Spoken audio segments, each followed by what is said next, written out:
작년 11월에 한 뉴스에서 머리카락 환불 자작극 유튜버 결국 사기죄로 처벌이라는 이런 제목의 기사가 올라왔었습니다. 무슨 내용인가 해서 기사의 내용을 자세히 보니까 96만 명의 구독자를 보유하고 있는 한 유명 유튜버가 강릉에 있는 한 햄버거 집에서 주문한 음식을 다 먹고 난 다음에 갑자기 그 음식에서 머리카락이 나왔다라고 주장을 하며 환불을 요구했고, 이에 27,800원을 환불해서 갔다라는 그런 내용입니다. 그런데 이것을 좀 의아하게 여겼던 사장이 CCTV를 돌려본 거예요. 그러니까 깜짝 놀랄 장면이 CCTV에 담겨져 있는 겁니다. 영상을 보니까 이 유명 유튜버, 96만 되면 굉장히 100만 명이 되어지는 구독자가 있는 유명한 유튜버잖아요. 이 사람이 주문한 음식을 맛있게 먹고 난 다음에 갑자기 가방에서 자기가 담요를 꺼내더랍니다. 그리고 그 담요에 붙어있는 머리카락을 이렇게 떼가지고 이 휴지에 올려둔 다음에 종업원을 불러서 거센 항의와 함께 환불을 요구하더라라는 것이었어요. 결국 이 모든 것이 사기극으로 판단되어져서 법원은 이 사람에게 이 음식값의 200배가 넘는 500만 원의 벌금을 선고했다라는 그런 제목의 뉴스였습니다. 또한 최근에는 한 유명 가수가 이 음주운전 후에 교통사고가 나자 이를 은폐하기 위해서 차를 버리고 도망치는 그런 사건도 있었지 않습니까? 나중에 나타나서는 자기가 운전 안 했다고, 술 안 마셨다고 끝까지 그렇게 거짓말로 막 막다가 결국 들통이 나서 구속까지 되어지는 그런 사건도 있었죠. 최근에 저희 막내 누님에게 한 통의 전화가 걸려왔다는 겁니다. 여기 병원인데, 그러면서 이제 대학생 남자 조카가 있거든요. 그 애의 이름을 딱 대면서 애가 지금 교통사고가 나서 병원에 있다고, 수술해야 된다고, 많이 다쳤다라고 갑자기 그렇게 이야기를 하는 거예요. 그러니까 얼마나 놀랬겠어요, 이 엄마 입장에서. 그래서 무슨 일이냐고 빨리 누구누구 바꿔달라고 그랬더니 바꿔주는데 그 목소리가 영락없이 아들 목소리라는 거예요. 그러면서 실제적으로도 엄마, 나 너무나 아파, 사고가 크게 났어, 하면서 막 신음소리를 막 내더라는 겁니다. 그러더니 다시 어떤 남자가 전화를 딱 받더니 빨리 지금 수술을 해야 되는데 수술비가 필요하다고 이제 이야기를 하는 거예요. 이제 여기 부분에서 저희 누님이 돈 얘기를 갑자기 꺼내니까 이게 보이스피싱일 수도 있겠다라는 생각을 했다는 거예요.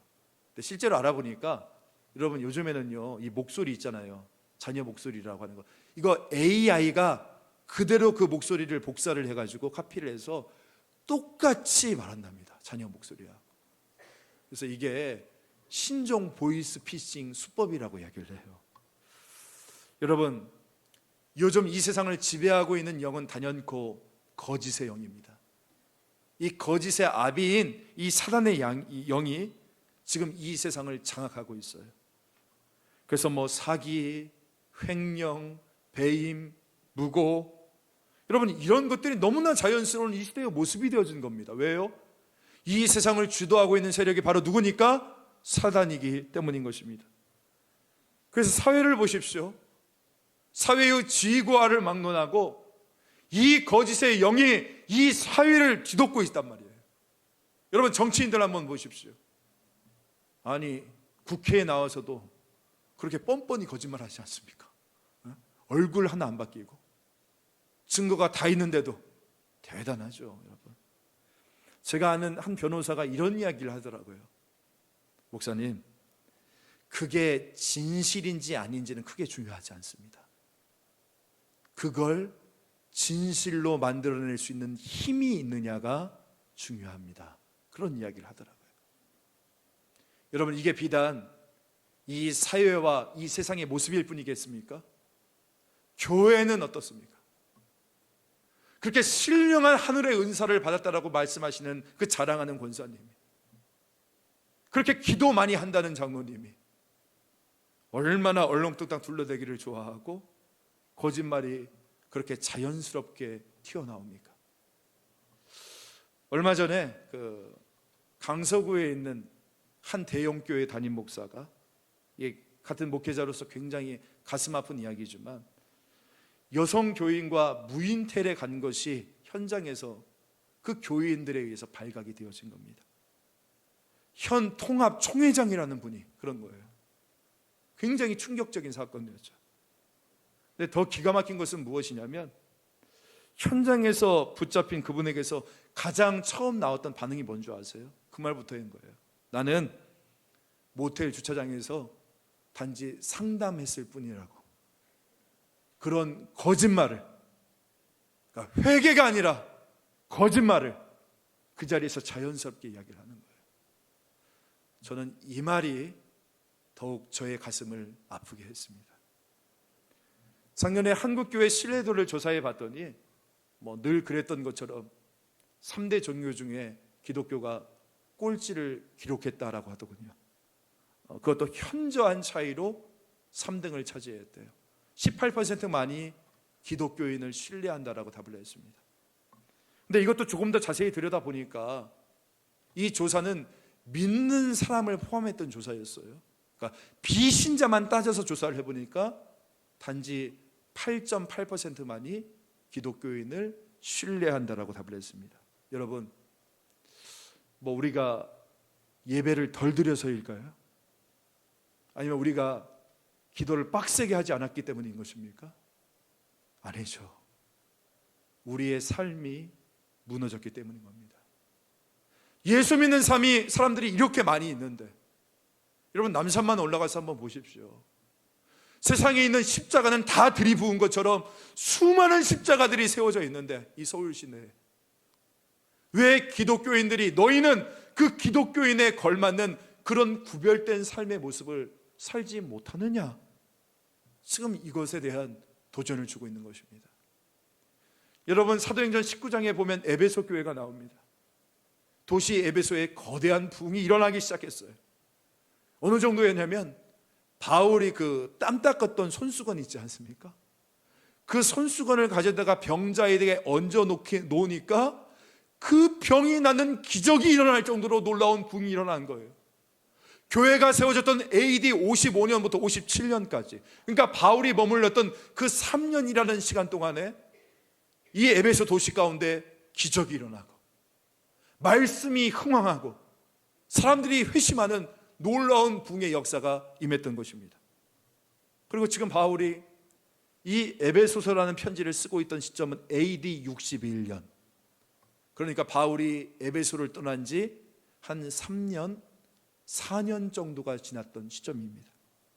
자, 그러면 여러분, 계속해서 이 교회가 부흥의 불길을 타고 이 에베소 교회가 사회적인 영향력을 발휘하면서 지역 사회를 바꾸어 나갔을까요? 그 답이 에베소서 4장 17절 말씀에 나와 있어요. 이제부터 너희는 이방인이 그 마음에 허망한 것으로 행함같이 행하지 말라. 이게 무슨 말이겠습니까? 지금 왜 바울이 이 에베소서를 편지를 쓰고 있어요? 구원받은 이들이 아직도 이방인의 허망한 것을 쫓고 있었던 겁니다. 구원받았지만, 예수를 영접했지만 이방인처럼 살았던 거예요.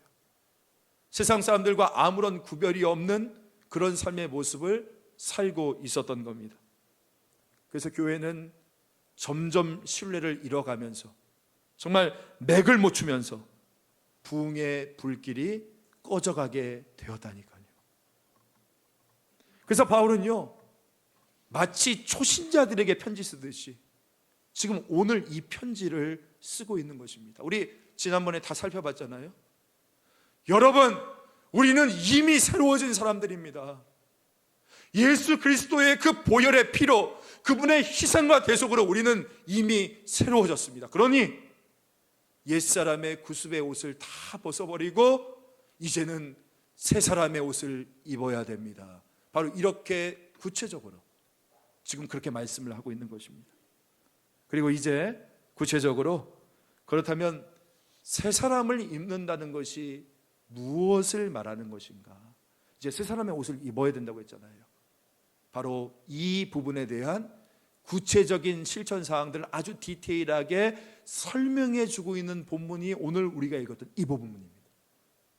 여러분, 새 사람을 입는다는 것이 무엇입니까? 바로 이것을 오늘 본문이 설명해 주고 있어요.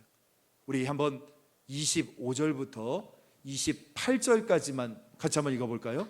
자, 시작. 그런즉 거짓을 버리고 각각 그 이웃과 더불어 참된 것을 말하라. 이는 우리가 서로 지체가 됨이라. 분을 내어도 죄를 짓지 말며 해가 지도록 분을 품지 말고 마귀에게 틈을 주지 말라. 도둑질하는 자는 다시 도둑질하지 말고 돌이켜 가난한 자에게 구제할 수 있도록 자기 손으로 수고하여 선한 일을 하라. 새 사람을 입는다는 것, 이게 무엇입니까? 새 사람을 입는다. 마치 뭐 내가 어떤 엄청난 영적 수준에 도달을 하고 막 도인이 되고 하늘문이 열리고 그런 뚱구름 잡는 이야기를 지금 하고 있는 것이 아니라, 여러분 보세요. 우리 방금 본문 말씀 읽었지만 지금 바울은 우리에게 손으로 잡을 수 있는 아주 실제적이고 구체적인 삶의 모습을 말해주고 있지 않습니까? 그게 뭐예요? 첫 번째, 거짓을 버리고예요. 이것이 새 사람을 입는 첫 번째 삶의 모습이라는 것입니다. 거짓을 버리고. 그러면 왜 이 거짓을 버리고가 첫 번째로 등장할까요? 왜 이 거짓을 버리고가 그렇게 중요합니까? 나쁘기 때문에? 아니면 뭐 윤리적인 도덕적인 이유 때문에? 아니죠. 그 이유가 25절 말씀에 나오는데요. 한번 우리 성경책으로 한번 직접 찾아봅시다.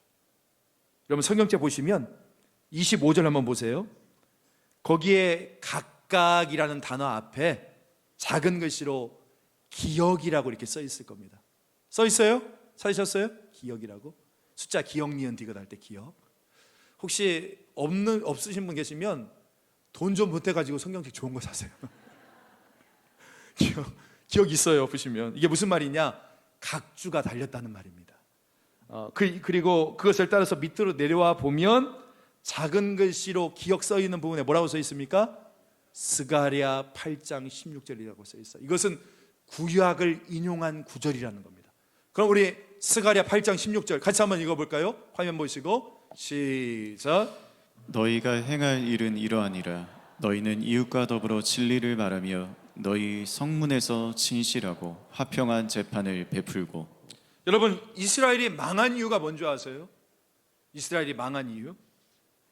공동체의 거짓말이 일상화되었기 때문이라는 겁니다. 특별히 여러분 재판에서 거짓 증인들이 많았어요. 이 공정의 최후의 보리라고 할 수 있는 재판이 무너진 겁니다. 그래서 하나님이 뭐라고 말씀하시느냐? 내가 이스라엘을 바벨론에 넘기겠다라고 말씀하고 있는 거예요. 그래요 여러분, 우리 하나님께서는요 성도가 거짓말하는 것을 결코 용서하지 않으십니다. 왠지 아십니까? 그분께서 진리가 되시기 때문에. 그분에게는 거짓이 아니라 그분은 진실하신 분이시기 때문인 거예요. 그러니까 우리 하나님께서 진실하신 분이시기 때문에 우리가 거짓말을 하는 순간에 하나님과의 관계가 깨어지고 단절이 되어지는 것. 그래서 아담과 하와가 그랬지 않습니까? 여러분 신약도 보면 아나니아와 삽비라가 나오잖아요. 건축 헌금하다가 죽었어요. 안 한 것도 아니고 상당히 많은 부분을 했는데 죽었잖아요. 왜? 거짓으로 드려서. 액수가 중요한 게 아니라 이 교회, 거룩한 교회 안에, 하나님의 공동체 안에 거짓이 틈타는 것을 하나님은 막고자 했기 때문인 것입니다. 따라서 여러분 여기서 우리가 발견할 수 있는 진리가 무엇이냐면, 여러분 이 거짓의 문제는요 영적인 문제라는 거예요. 이건 단지 윤리적인 문제, 도덕적인 문제가 아니라 영적인 문제라는 것입니다. 이 세상에 거짓말이 많습니다. 막 턱도 없이 과장된 거짓들이 매스컴을 통해서, 유튜브를 통해서 버젓이 떠돌아다니고 있는데 보면 아무도 통제하지 못해요. 여러분 사람들이 왜 거짓말을 말합니까? 욕심이 많아서 거짓말을 합니다. 그렇잖아요. 내 욕심을 채우기 위해서 있지도 않은 사실들을 과장하고 조작하고 은폐하지 않습니까? 사람들이 왜 거짓말을 말합니까? 교만하기 때문이죠. 그러니까 다시 말해서 자기가 남보다 낫다는 것을, 그 우월감을 보여주기 위해서. 왜 사람들이 거짓말을 합니까? 열등감 때문이죠. 그러니까 무시당하기 싫어서 학벌을 위조하고 시험 성적을 부풀리고 숫자를 늘리는 거 아닙니까? 목사님들이 교인 숫자 이야기할 때 다 반올림만 되잖아요. 반올림만 돼. 교만과 열등감이 적당히 섞여서 가는 거죠. 사람들이 왜 거짓말을 하는가? 살아남기 위해서라는 거예요. 손해볼까 봐. 사람들이 왜 거짓말을 하는가? 그냥 이 죄된 세상 속에서 이 거짓말이 나에게 습관이 되어진 것입니다. 자, 그러면 나에게서 거짓말이 튀어나올 때, 그럴 때 있잖아요. 나에게서 거짓말이 튀어나올 때 여러분 어떻게 해야 정상이겠어요? 거짓말이 튀어나올 때 마음이 괴로워야겠죠? 고통스러워야겠죠? 불편해야겠죠? 내가 거짓말하는 나의 입이 너무 어색해야겠죠? 왜요? 우리 안에 누가 계시기 때문에? 성령이 계시기 때문에. 우리는 성령을 모시는 거룩한 하나님의 성전이기 때문에. 근데 문제는 뭐냐면 막 새빨간 거짓말을 막 제멋대로 해도 아무런 양심의 가책이 느껴지지 않는다. 그게 뭘 의미하겠습니까? 이미 나의 영의 상당 부분이 어둠의 지배를 받고 있다는 것을 여러분들이 인식하셔야 되는 것입니다. 저도 부끄러운 이야기인데 제가 강단에서 설교할 때 100% 새빨간 거짓말을 하는 경우는 없어요. 믿어주십시오. 정말 100% 새빨간 거짓말을 하는 경우는 없어요. 그런데 제가 설교를 마치고 나서 집에 와서 곰곰이 생각할 때 보면 이건 굳이 안 해도 되어지는 과장인데, 아니면 이건 좀 내가 오버해서 이야기하는데 그런 부분들이 저에게 가끔씩 있어요. 보인단 말이에요. 왜? 어떻게든 여러분에게 은혜를 끼치기 위해서, 그리고 또한 여러분 졸고 계시니까 좀 깨우려고 막 그렇게 좀 제가 과장해서 이야기를 할 때가 있단 말이에요. 예전에 한번 제가 제 딸에 대해서 한번 설교를 예화로 한번 있던 적이 있어요. 제 딸이 친구 관계 문제로 굉장히 힘들었다, 이제 그 부분을 얘기하는데, 사실은 우리 아이들이 자라다 보면 4학년, 5학년, 6학년 때 관계의 문제가 생기잖아요. 이제 그런 부분이 있던 것을 제가 이야기하면서 제 마음속에 우리 성도분들 가운데 자녀 문제로 지금 너무나 힘들어하시는 분들이 계시니까 그분들에게 좀 더 가까이 다가가고, 나도 그것을 겪고 있다, 또한 나도 그것을 피부로 느낀다, 공감한다, 이것을 조금 강조하기 위해서 그 부분을 이제 이야기를 더욱더 좀 이렇게 한 거거든요. 근데 설교를 마치고 2부 설교 마치고 이 목양실에 딱 올라갔는데 갑자기 아내가 딱 들어오더니 저에게, 여보 오늘 너무 오버하네? 딱 그렇게 이야기하는 거예요. 그래서 아니라고, 우리 성도분들 그런 분들 계시니까 그런 마음을 내가 좀 터치해주고 좀 위로해주기 위해서 좀 이야기를 한 거라고 했더니 아내가 그 이야기 안 했으면 좋겠다고, 그래서 가족을 설교에 이용하지 말라고 이제 그렇게 이야기를 딱 하길래 알았다고 그렇게 하면서 속으로는 이 사람이 딴 교회 나갔으면 좋겠다가 아니라 그건 아니고 그냥 그런 마음을 잠깐 속으로 품었다는 거예요. 품었다는 거. 그래서 여러분, 이렇게 감시해 주는 사람이 옆에 있으니 얼마나 감사합니까? 이거 거짓말 아니에요. 제가 조금 더 설교에서 오버할 때 그것을 지적해주고 제동시켜줄 수 있는 사람이 있으니 이게 얼마나 은혜예요. 감사합니까? 이것이 저를 오히려 보호해주는 거잖아요. 지금도 저 뒤에서 눈에 불을 켜고 듣고 있는 사람이 있으니 제가 지어내려고 해도 지어낼 수가 없는 거예요. 여러분, 제가 왜 지금 이 이야기를 하느냐, 그러니까 제가 드리고 싶은 이야기는 이겁니다. 목사인 저도, 그러니까 여러분, 저는 일주일 내내 교회에 있는 사람이에요. 그러니까 어떻게 보면 온실 속의 화초라고 이야기할 수 있는, 저는 이 교회 안에 있는 목사인 저도 살다 보면, 생활하다 보면 이 거짓의 유혹과 힘겹게 싸울 때가 많이 있다는 거예요. 그런데 하물며 이 악하고 음란하고 이 거짓된 영이 판치고 있는 이 세상을 살아가고 있는 여러분들에게 얼마나 더 많은 이 거짓의 영들의 유혹들이 여러분 가운데 있겠냐, 지금 이 말씀을 드리고 싶은 것입니다. 그렇게 여러분, 해결책은 무엇입니까? 바로 예수 그리스도이십니다. 믿으십니까? 아멘. 여러분, 예수 그리스도께서는 진리 그 자체가 되십니다. 아멘. 그분은 거짓이 아니라 진리 되시는 분이세요. 거짓이 없으십니다. 그래서 예수님이 내 마음에 들어와 계신다는 것은 진리 되시는 그분이 진리가 내 안에 들어온다는 것이에요. 그래서 우리가 주님과의 교제가 깊어지면 깊어질수록 내 안에서 거짓은 물러가는 것입니다. 그리고 진리가 차오르는 놀라운 역사가 우리 가운데 임하게 되어지는 거예요. 그러니까 우리가 뭐 거짓말하지 말자, 거짓말하면 안 된다, 이렇게 캠페인 백날해서 되는 게 아니라 어떻게 가능하냐? 여러분, 당장 이거 하나예요. 우리가 예수님 안에 거할 때, 그리고 예수 그리스도가 오늘 우리 안에 거할 때 내 안에 거짓의 영은 사라지고 진정한 진리가 우리를 자유케 하는 놀라운 역사가 임하게 되어질 줄 믿습니다. 제가 한번 말씀드렸는데 저는 스파게티를 좋아하거든요. 근데 제 아내는 청국장을 좋아해요. 저는 양식파인데 제 아내는 한식파예요. 자, 근데 제가 사랑하는 사람이 스파게티를 싫어하니 제가 어떻게 해야 되겠습니까? 어떻게 해야 돼요? 내가 사랑했던 스파게티 내려놓고 이래야 되는 거지. 이거 아닙니까? 그러니까 마찬가지예요. 내 안에 계시는 예수님께서 거짓말을 싫어하시면 점점 나도 이 거짓을 싫어하게 되어진다니까요. 여러분, 그래서 내 안에 진실 지수 측정이라는 것이 있다면 아마 이것은 영적 지수와 거의 정비례할 것입니다. 점점 성령이 내 안에 충만하게 되어지면 내 언어에서, 내 입술에서 거짓이 사라지게 되어지는 것입니다. 할렐루야. 저는 그런 놀라운 역사가 우리 가운데 있었으면 좋겠어요. 바라기는 진리 되시는 예수 그리스도 안에 거하기를 날마다 힘쓰십시오. 그리고 예수 그리스도를 오늘 내 마음속에 초청하셔야 돼요.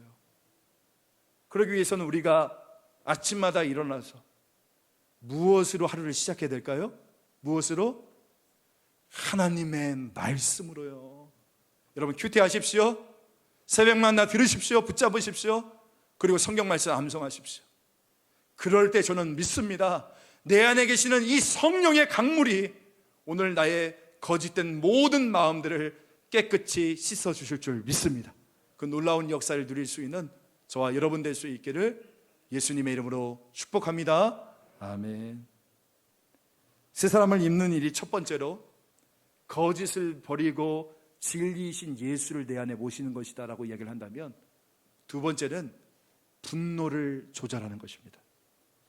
제가 어느 글에 보니까 유형에 따라서 세 종류의 사람이 있대요. 한번 보세요. 나는 어디에 속하는지. 첫 번째, 습관성 분노증 환자. 조금만 화가 나도 불같이 쏟아붓는다는 겁니다. 그래서 주위에 사람이 아무도 없어요. 두 번째 유형, 혼자 삭히는 유형. 보니까 많이 계시는 것 같아요. 얼굴이 막, 그죠? 화병이 일어나기 거의 직전이지 않습니까? 이런 분들은. 마지막 세 번째, 한국 처녀 귀신 스타일. 이거 뭐냐면 대놓고 폭발하진 않는데 다 마음속에 새겨두는 거예요. 김 집사 두고 보자, 송 목사 두고 보자. 그러니까 5, 6월 설이 내듯이 그게 속으로 있다가 갑자기 한 방에 뻥 터지는 거예요. 자, 여러분은 세 유형 중에 어느 유형입니까? 오늘 성경에 보니까 이렇게 이야기하네요. 우리 26절과 27절 같이 한번 읽어볼까요? 시작. 분을 내어도 죄를 짓지 말며 해가 지도록 분을 품지 말고 마귀에게 틈을 주지 말라. 여러분, 여기서 지금 방금 읽었던 26절과 27절에서 아주 중요한 진리가 있습니다. 세 가지가 있는데, 첫 번째 26절에 보니까 분을 내어도라고 나왔어요. 이게 무슨 뜻이냐면 하나님께서는요, 이 분노라는 감정을 우리에게 허용하고 계신다는 겁니다. 우리가 흔히 희, 노, 애, 락 이야기하잖아요. 우리 안에 있는 감정이죠. 이 모든 감정은 하나님께서 우리에게 자연적으로 주신 하나님의 선물이라는 거예요. 이게 첫 번째 진리입니다. 그런가 하면 둘째, 분을 내어도 죄를 짓지 말며. 이게 무슨 말이냐?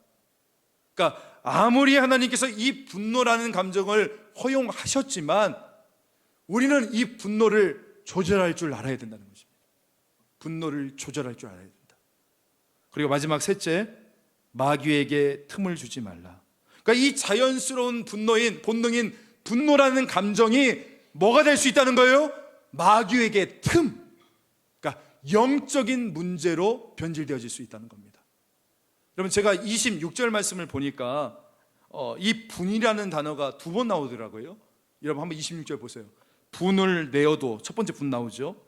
그리고 뒤에 보면 분을 품지 말고, 두 번입니다.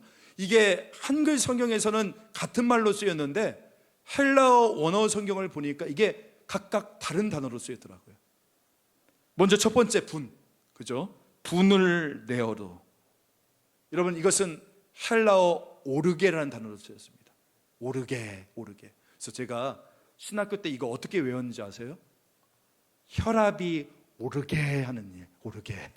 그래서 이 오르게, 분을 내어도, 혈압이 오르게. 여러분, 우리가 살다 보면 나를 혈압이 오르게 하는 일들이 굉장히 많이 있지 않습니까? 혹시 지금 배우자와 같이 앉아 계신 분 계세요? 배우자 얼굴 한번 보세요. 혈압이 오르게, 막 오르게. 자녀 문제, 노후의 문제, 주식 투자, 아니면 관계의 문제. 근데 여기서 중요한 것은 무엇이냐면 이 오르게가 내 안에서 자연스럽게 나오는 감정이라는 거예요. 아까 말씀드렸죠. 희, 노, 에, 라.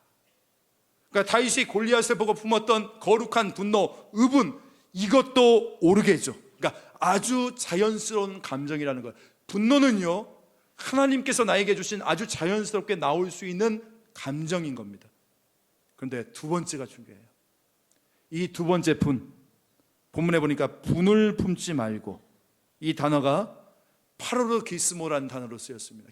기모스라는 단어로 쓰였습니다. 무슨 뜻이냐? 원한, 복수심, 이런 뜻을 가지고 있어요. 그러니까 이게 무슨 뜻이냐면, 자보세요. 내 안에서 자연적으로 발생하는 혈압이 오르게, 이 분노가 있다고 하지 않습니까? 자연적인 감정이에요. 근데 이것을 그냥 방치해두면 이게 어떻게 되어진다는 겁니까? 이것이 내 안에서 커져서 누군가를 향한 파괴적인 뭡니까? 이 파괴적인 복수심, 원한, 증오, 이런 것들로 변질이 되어진다는 것입니다. 그래서 왜 오늘 바울이 왜 해가 지도록 분노를 품지 말라라고 이야기를 했는지 아시겠죠? 여러분, 아무리 사랑하는 부부 사이에도 당연히 오르게가 있어요. 이 오르게의 감정이 있단 말입니다. 화가 나기도 하고, 상처를 주기도 하고, 또한 서운한 감정이 들고, 상대방의 실수를 보기도 하고, 교회에서도 내가 좋아했던 누가 오래 보면 약점도 보이잖아요.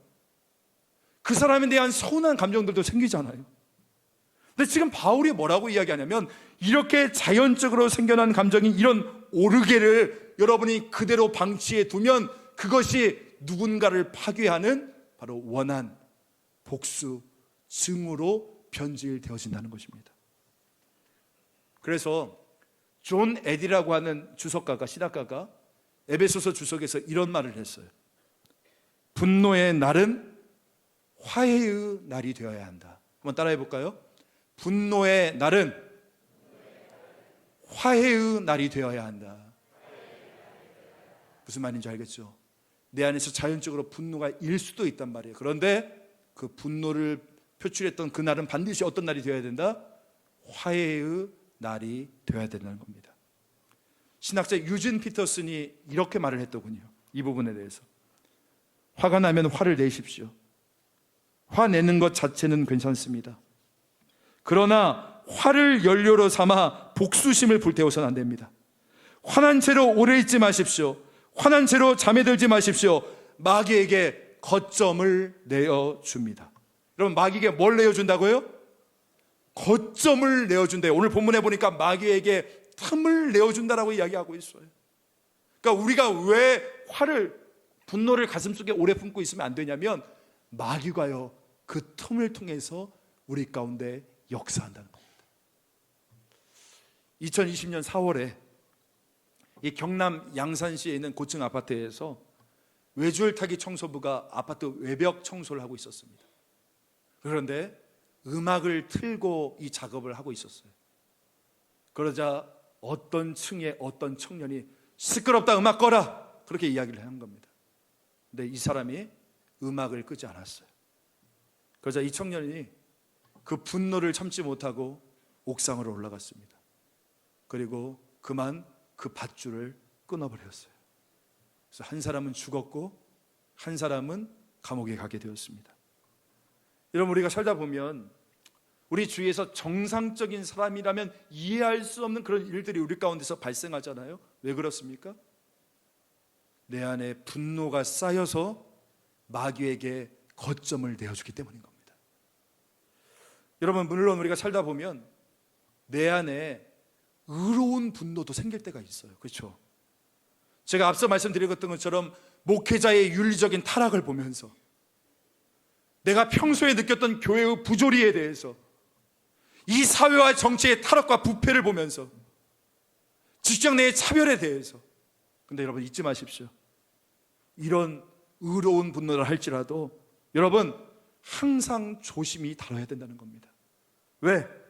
분노는 죄를 유발시키기 쉬운 감정이고, 더군다나 가장 중요한 것이 무엇이냐면, 악한 마귀가 이것이 의로운 분노라 할지라도 그것을 틈타고 그것을 엿볼 준비를 하고 있기 때문인 겁니다.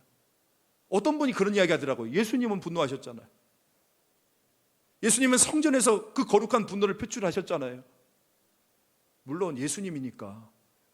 여러분, 예수님 아니잖아요. 예수님은 당신의 분노를 조절할 수 있으세요. 우리는 그렇게 하지 못하기 때문인 겁니다. 올 1월에 미국의 맥 브라이드라고 하는 한 남자가 자기의 그 개를, 강아지를 이웃집이 괴롭힌다는 이유로 이웃집 남자를 총으로 난사를 했습니다. 그것도 한두 발 쏜 게 아니라 8발의 총알을 쐈어요. 그런데 미국 사회를 당혹해 했던 것은 무엇이냐면 그 남자의 직업 때문이었습니다. 여러분, 그 남자의 직업이 뭔지 아십니까? 총 쐈던 사람? 그의 직업은 분노 조절 치료사였어요. 그러니까 이 분노 조절 치료사가 자기의 분노를 통제하지 못한 채 마귀에게 틈을 내주었던 겁니다. 요즘 인기리에 방영되고 있는 흑백 요리사 프로그램 여러분 아십니까? 거기에 보면 백종원 씨가 이런 말을 하더라고요.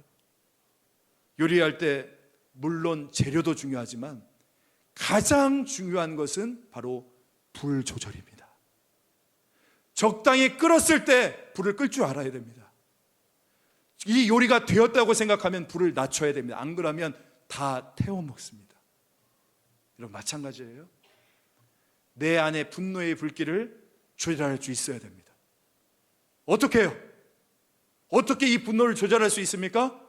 바로 성령이 주시는 열매 가운데 하나인 뭐가 있죠? 온유함. 여러분 기억나세요? 제가 지난번에 말씀드렸는데 온유함, 이 온유가 무슨 야생마라고 했습니까? 야생마. 또 이거 들어본 적 없는 얘기죠. 무슨 야생마라고 제가 했잖아요. 대답하시는 분 제가 나갈 때 손에 꽉 힘줘서 악수해 드릴게요. 무슨 야생마? 길들인 야생마. 그죠? 우리의 분노와 우리의 감정을 이 온유는 뭐냐? 길들인다는 거예요. 이 온유가 우리를 길들인 야생마로 만드는 겁니다. 바라기는 성령의 온유하심의 역사가 우리 가운데 임해서 나의 분노의 불길을 조정하는 것, 통제하는 것, 이것이 바로 새 사람을 입는 구체적인 삶의 모습임을 깨달을 수 있는 저와 여러분 되시기를 간절히 소망합니다. 마지막 세 번째, 우리 28절 말씀 같이 한번 읽어볼게요. 시작. 도둑질하는 자는 다시 도둑질하지 말고 돌이켜 가난한 자에게 구제할 수 있도록 자기 손으로 수고하여 선한 일을 하라. 본문 띄워줘 보세요. 뭘 하지 말고? 도둑질하지 말고. 그리고 뭘 하라? 선한 일. 오늘 본문 쭉 보시면 뭘 하지 말고 뭘 하라, 이게 계속적으로 반복이 되어집니다. 도둑질하지 말고 선한 일을 하라. 자, 그러면 지금 여기서 말하고 있는 바울이 말하는 도둑질, 이 도둑질은 우리가 흔히 알고 있는 그런 도둑놈의 이야기를 이야기하고 있는 것일까요? 아닙니다. 여기서 말하는 도둑질이라는 것은 여러분 그런 거 있잖아요. 에이, 이 정도는 관행이잖아. 우리가 그러면서 거리낌 없이 해왔던 불법과 탈법과 편법과 담합과 리베이트와 페이백과 용도 변경과 세금 탈루, 그러니까 이런 내가 지금껏 관행이라는 이름으로 쉽게 눈 감아주고, 또한 잘못된 계산을 하고, 또한 그것을 스스로 용납하면서 현실은 다 이렇게 살아가는 거잖아, 다른 사람들 다 이렇게 하면서 살고 있잖아, 이렇게 스스로 위안을 하고 있는 그런 내 안에 형성된 그런 잘못된 관행, 이것을 도둑질이라고 말하고 있는 거예요. 그러면서 지금 바울이 무엇입니까? 그것을 도둑질이라고 말하면서 그것까지도 내려놓아야 된다, 이것을 우리에게 말하고 있는 것이에요. 여러분, 여기까지도 굉장히 상당한 도전이죠. 그런데 더 나아가서 28절 다시 한번 뒷부분 한번 보십시오.